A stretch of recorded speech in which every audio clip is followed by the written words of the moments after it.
Hey, if you ever feel like you got too much to get done and too little time to do it, this episode is for you. Today, we're going to talk about the 4 buckets of execution.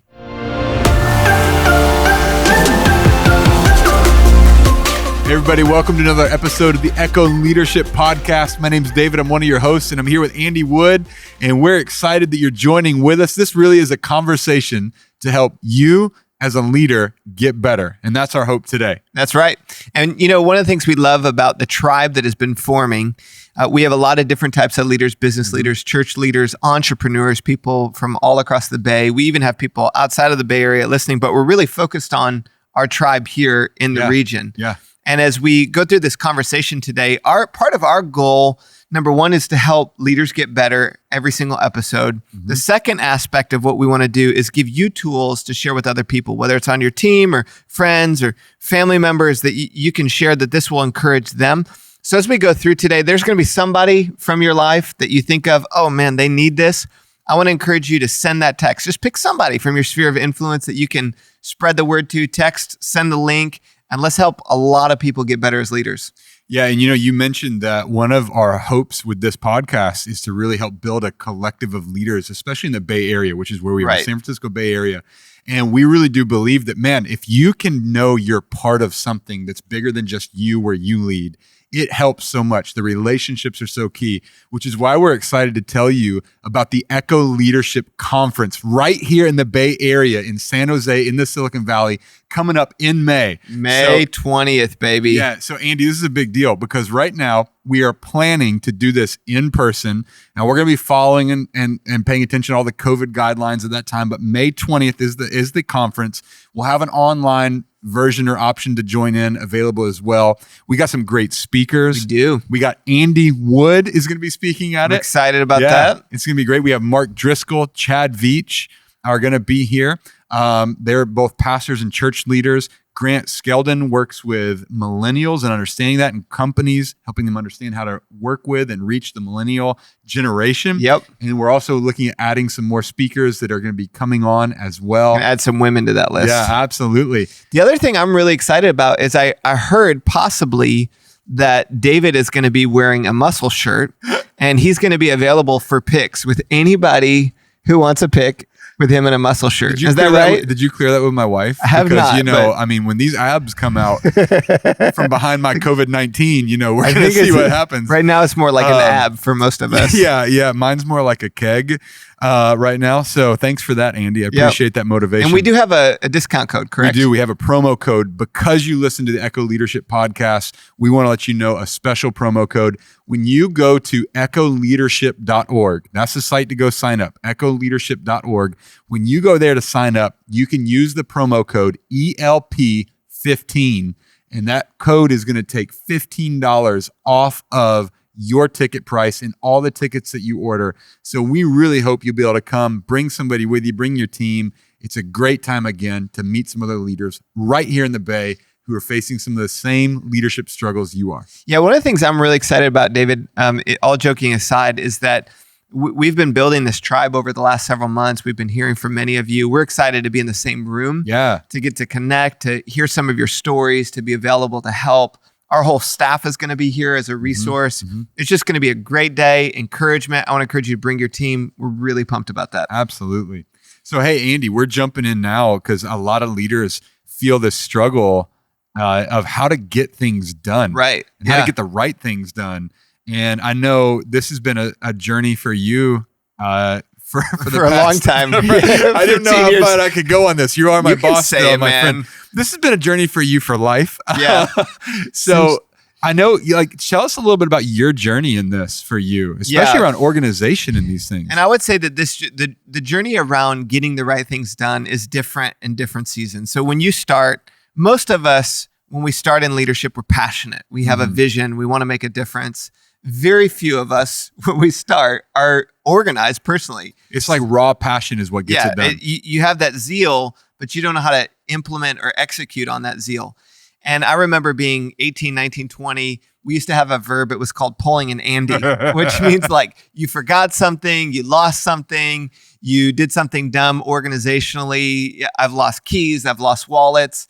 I actually have 5 passports that 3 of them I did lose. One time I went to the consulate to get a new passport, and I took all the old ones because I found them. And I'm like, hey, I lost all of them. I found all of them. I'm asking for mercy. I'm going to London tomorrow. Please help me. So I do have kind of this reputation from early on of being the kind of person who lost a lot of things. But I realized in my mid-20s or so that if I didn't grow through this was going to be a lid to my leadership, and I needed to attack this weakness with zeal. And so I just started reading books. I found mentors. There were a few books along the way that kind of cracked the code in different ways for me. One was the book Getting Things Done by Alan. I would say, though, the game changer more than any of them was a book called Organize for Success. I remember I picked it up on a vacation with Stacy. We were in Colorado, and I was just like stressed out. I knew I was driving her crazy with my lack of personal organization. She was pregnant with our first, and I had to grow. And I remember reading that book where Stephanie Winston, she goes through all these different categories, from email to how you calendar to how you write down task lists. And she just breaks down how high-level executives do all these different aspects of leadership. And that particular book for me just was a game changer. Yeah.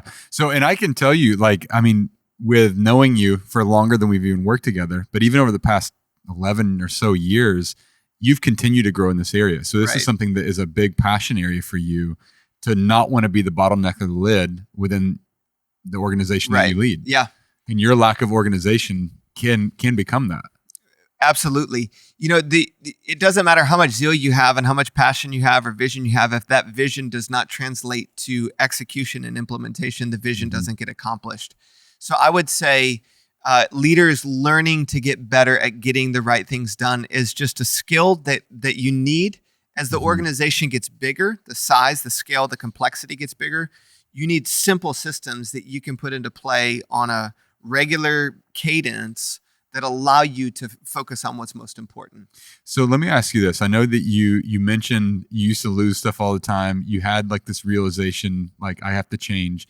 Was there anything that was like a wake up moment that was like really shook you? Like, I mean, I'm thinking about our leaders right now. Some people are listening to this. They know, yeah, I need to do that. I need to do that. And there's a lot of times where we do the I need to, but we don't change until there's that wake up moment. Was there something for you that like it shook it up? Yeah, this was about the same season for me that I went through Dave Ramsey's Financial Peace. And Stacy was pregnant. I can remember she was pregnant at the time. We had nothing like your first kid to like wake. You're like, oh my gosh, up. I'm about to have a kid and I'm still a kid. You know, that's what kind of like was going through my mind, and I have to grow up. And I just remember the tension I felt in my marriage, the fact that I couldn't execute on the vision that was in my heart.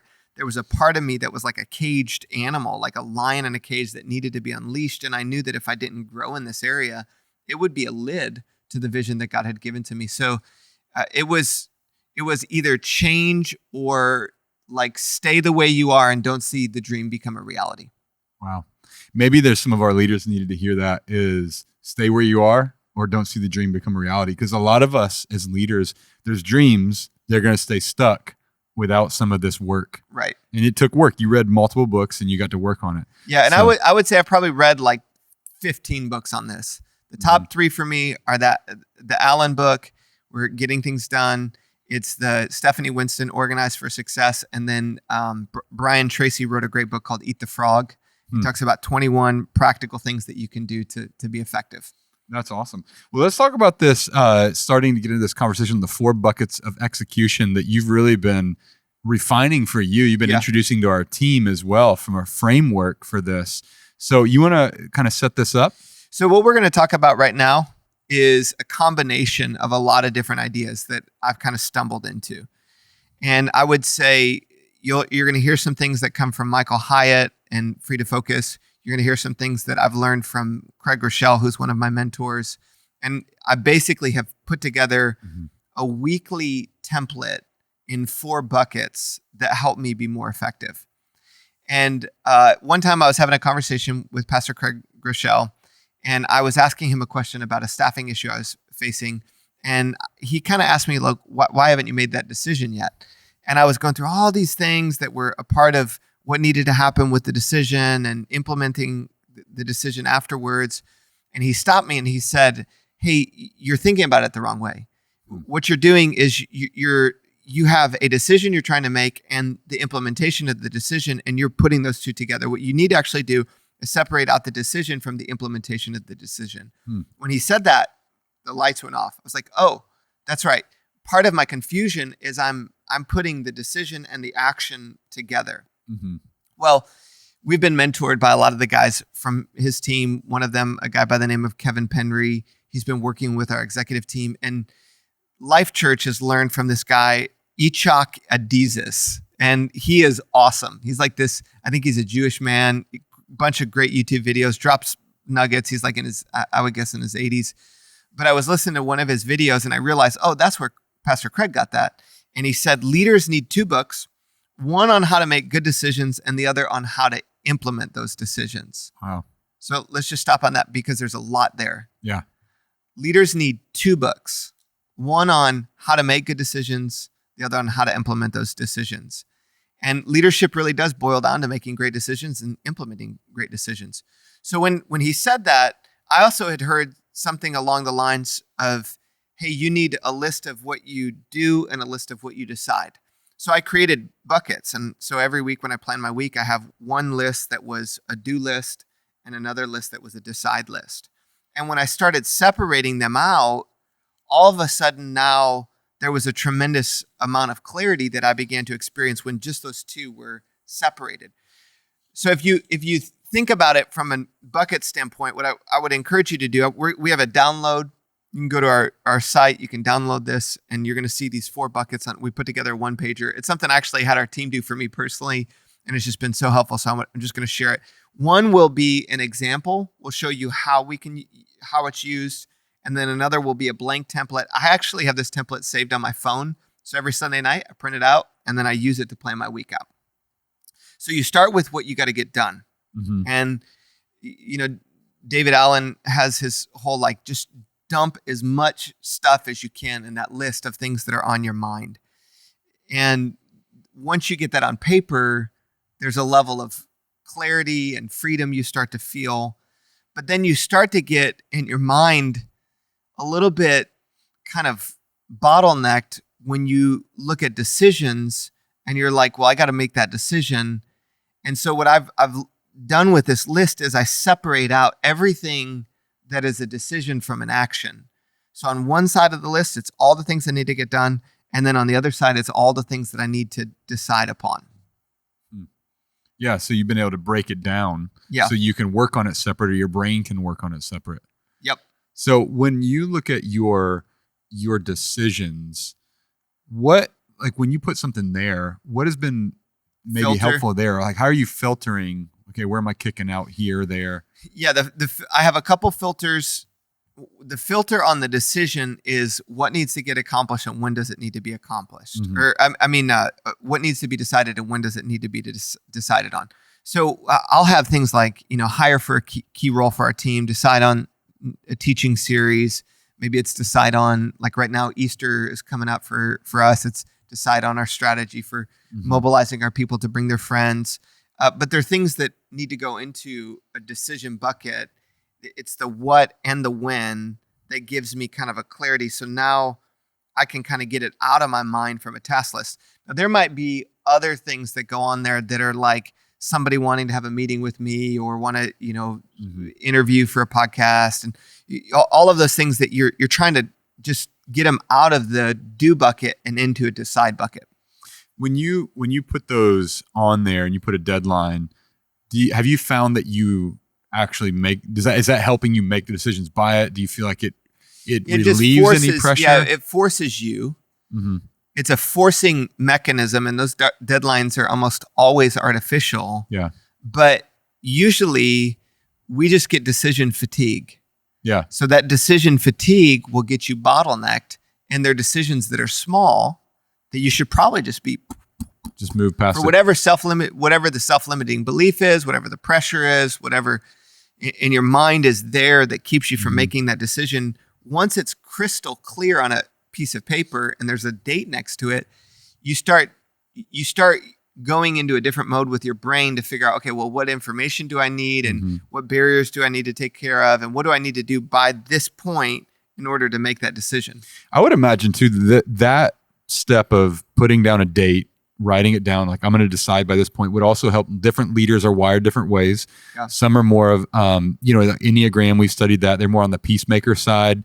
So it's like, I want to bring people along. I don't want to, but like, I just need to like say, okay, by this point I have to make a decision, even if it alienates people, or I have to make a decision because my team is now waiting on me. Right. And that decision can become a bottleneck. So maybe some of our listeners right now are sitting there and you've been thinking about a decision for weeks, or your team has been waiting, and you just need to write it down and say, by this Thursday, it'll be done. Right. Yep. Right. So I know we were talking earlier and you were saying sometimes when I put things in my decision bucket, there's still some work that has to be done in that.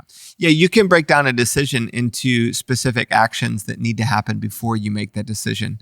So if you're bottlenecked at, you need a piece of information, or you need to have a conversation, or you can actually put parts of that in the action.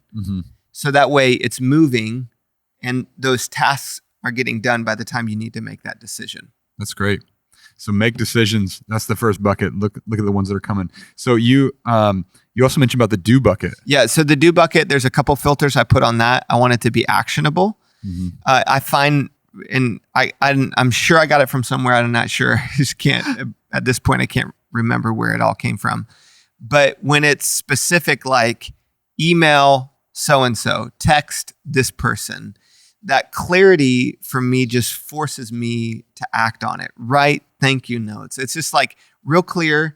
And that clarity, I want it to also be something that only I can do.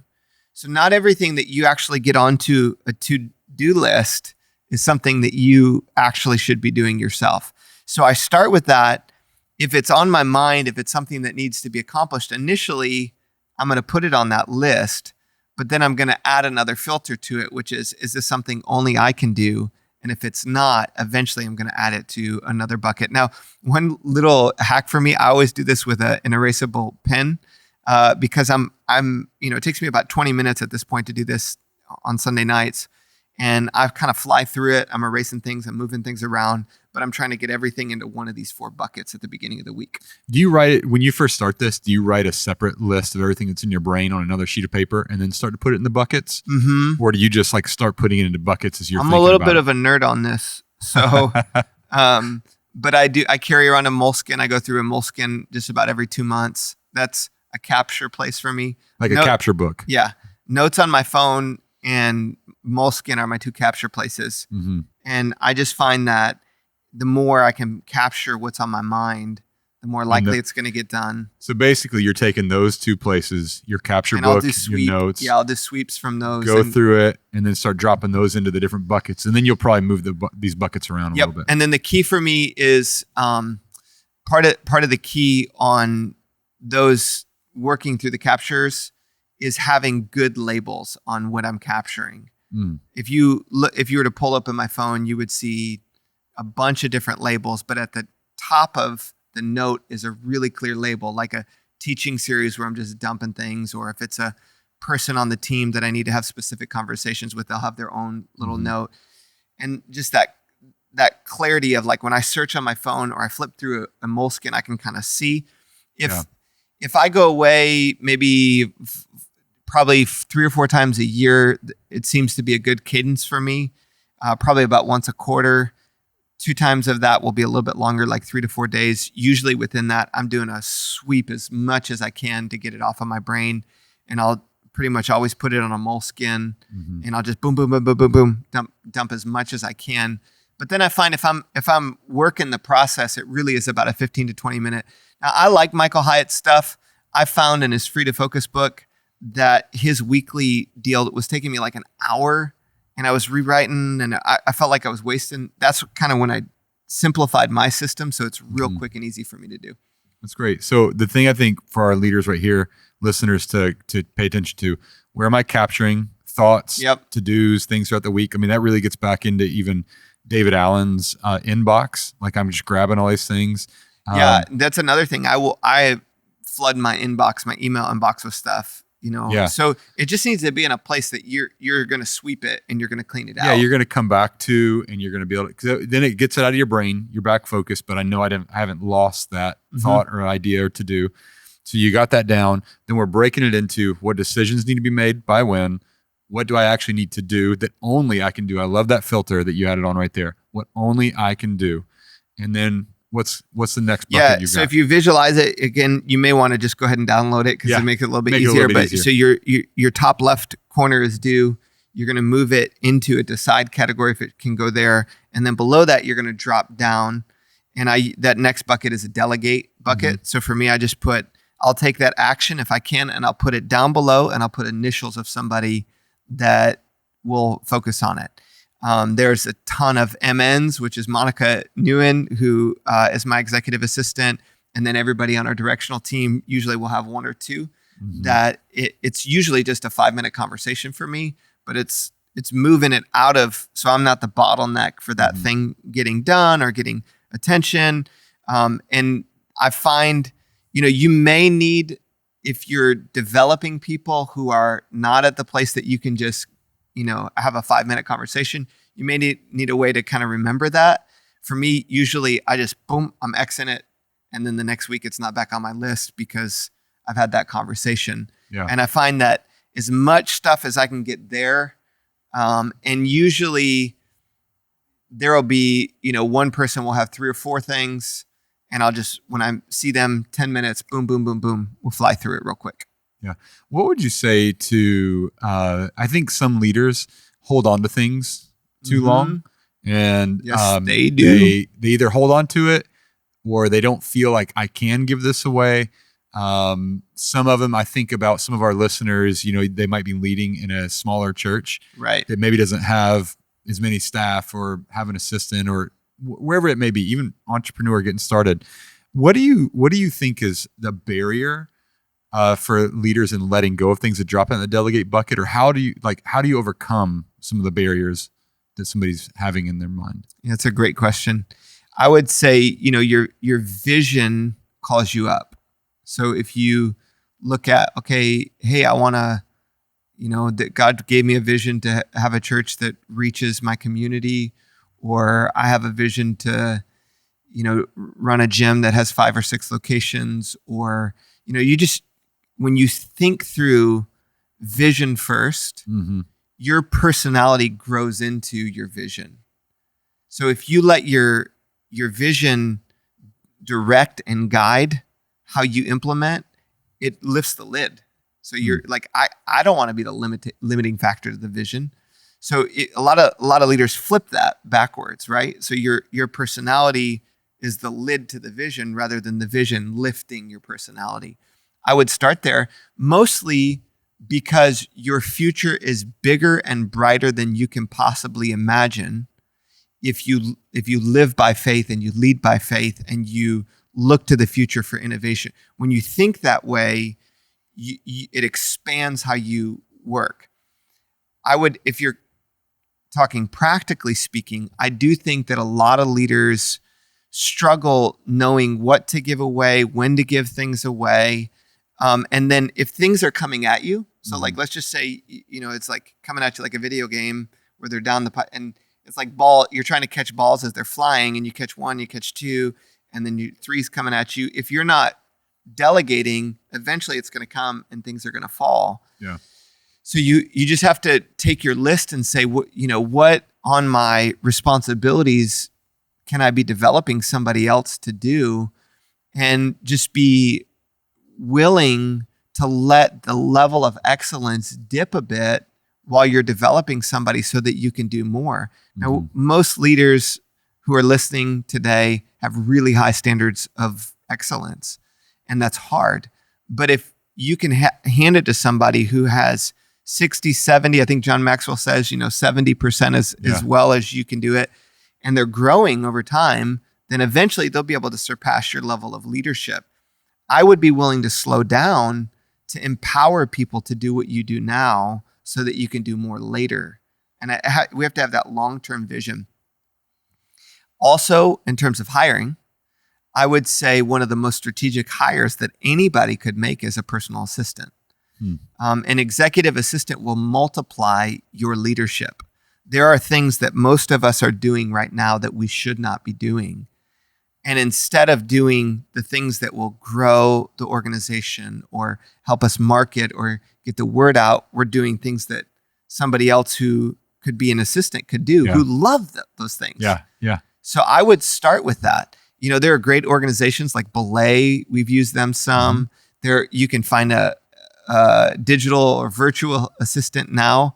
And that, I would say, that's a great starting place to do it. I would look around you and say, who are the people around you and what do you have that you could give to them? And this, to me, this is delegation and empowerment work together. But there are so many great books about, if you want it done the right way, you don't have to do it yourself, I think is the title of one of those.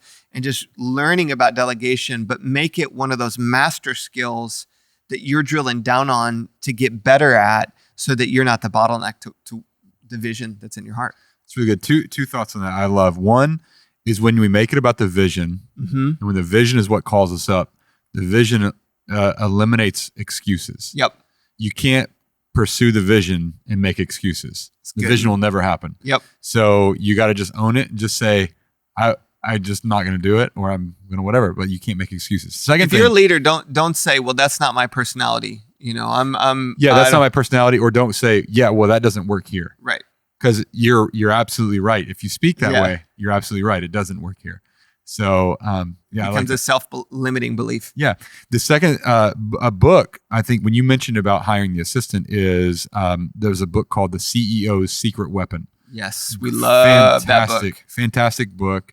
To be able to read. So if you're thinking about an assistant, if you hire an assistant, read it with your assistant.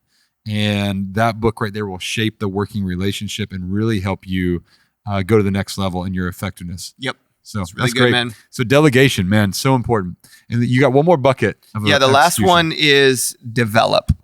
So for me, this ends up being content, mostly things that I'm developing, from messages to podcasts to anything that is a helpful resource to other people.